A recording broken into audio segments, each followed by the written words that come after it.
Hey guys, this is Jerry, welcome to the channel. Today I'll show you how the dashboard works on the all-new MG ZS. This is the digital dashboard available on the New Zealand and Australian versions. If you want more tutorial about the all-new MG ZS, do check the link in the description for the full playlist. If you found my video helpful, the best way to support the channel is to subscribe and like. Now let's get started. Alright, this is how the dashboard looks like. So first thing, you cannot change any colors, so the color scheme, at least for now, it's always going to be this particular color scheme. And then if you go to the right and the left panel, on the side, they are permanent display. You cannot change anything on that. The only thing you can change is the center screen. Then on your right, that's your rev counter. Whenever your engine is on, it's going to show the RPM. It's going to show the water temperature over here. If water temperature is normal, it should be in the center. Cold is okay, but overheat is not okay. It's going to give you a warning. On the left, you can find your speedo, your parking brake, and also your fuel tank. The fuel tank will have light bars, white bars on the left. Right now, it's probably just over a quarter left. The arrow means your fuel tank is on the left. And then we jump into the center. The center can also see different panels. On the top, you can see your time. Underneath, you can see the EV or HEV. It will be permanently displayed. That means you know if you're driving on EV or hybrid mode. Fuel tank range, right now, it's roughly about 274 km to go, but these will fluctuate based on how you drive. P is our gear, seatbelt sign, ready means the vehicle is on. If you don't see the ready sign, that means the vehicle has not been fully switched on. Normal is your driving mode. Number 1 over here is your regen braking. You can change between 1 to 2 to 3. Default setting is of course 2. On the right, that's your total odometer. Then on the top, that's your speed limit. Now to change anything on the center display, you will need to go to your steering and press this function key.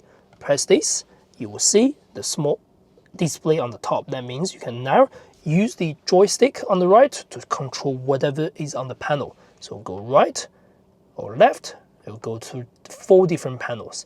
Let's go to the first one first. This is called the vehicle information or vehicle status. Under the vehicle status, you're going to see different dots on the right. That means you can go up and down from here to change whatever you like. Let's go to the first one. The first one is simple a display that will just show the time and date. That's all. It does not show anything on the vehicle.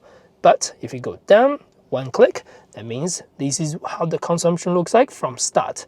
I've been idling this vehicle, so the consumption doesn't look great. This is purely for vehicle demonstration purpose. Long press OK to reset. You can push this down and hold. You can reset that trip information. I'll push it down. There we go. Everything is down to 0. Now click it down. Next one is the accumulated total. That means from your last reset, this will show your driving time, your range, your average speed, and your fuel consumption. Again, this is based on test drive. This is based on idling.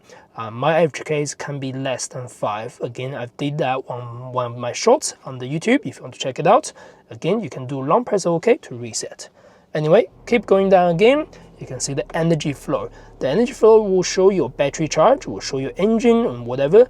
Right now you can see I've been idling for too long, the battery charge is all gone. So go to the HEV mode, you can see the engine is recharging the battery, engine is running. But if your engine is not running, it may show blue color here and there. It may show blue color driving the wheels. It may show engine driving the wheels. It may show different series of drive modes and all that things. So this is a quite cool display for hybrid vehicles. Next, keep going down. You can see the power meter. The power meter will go up and down as well. When you go up, that means you are putting the power to the wheels, you are driving the vehicle forward.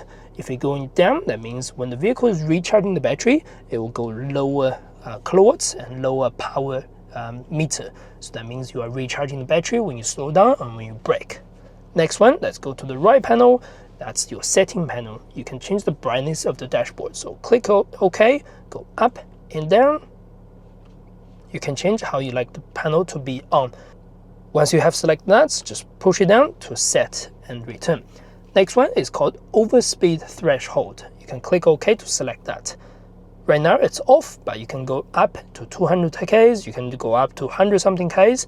That just means if you select 120, when the vehicle reaches 120, whenever at any situations or any time, it's going to give you a warning on the dashboard. My suggestion is to set at a highway speed in New Zealand. Let's say 110 or 115 is okay. Don't set it at 50, because every time you go 50, it's going to give you a warning on the dashboard. So that's about the overspeed threshold. Anyway, to right again, we can go back. This is the screen with the adaptive cruise control and lane departure warning screen. Let's say you have adaptive cruise control on, it will show adaptive cruise control and functions. If you're driving on motorway, if you have the ICA on, you can see the lane markings, you can see the lane balancing. When you don't have that on, you still have the emergency lane keep assist, ELK. Again, you can change that. You can see the information when you drive on motorway. Right now, it doesn't really show anything because we're not driving on motorway. And then on the right, this is your status bars or battery health and whatever. This will show you a 12-volt battery, which is okay, 13.5 volts. If the volts is lower than 12, you probably need to charge or check the battery and things like that. Then you can see your tire pressure bars and tire pressure status. So that means you can see how your tire pressure is like. Right now, they are all healthy, they are all relatively okay, but if one of your tire pressure is too low, it's going to give you a warning, and you can go to the screen to check your tire pressure to see if you need to pump out the map or fix them. Next, you can see the small dots on the right.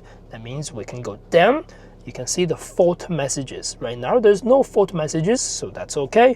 But if you need a service, if something's wrong with the vehicle system, or if one of your tire pressure is not okay, it's going to show all the information displayed over here.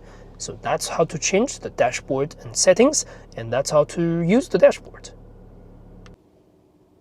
If you wish to change the tire pressure display to bars, to PSI, whatever you like, what you want to do, you want to swap the screen, go to your settings over here. Under the settings, you are going to need to go to general, and you can see the tire pressure units. You can do kPa, you can do PSI. Same with that, you can also do the mileage to miles or kilometers. That means if we go back to the screen, and we can see our tire pressure is now in PSI, so it's much easier for the New Zealand versions.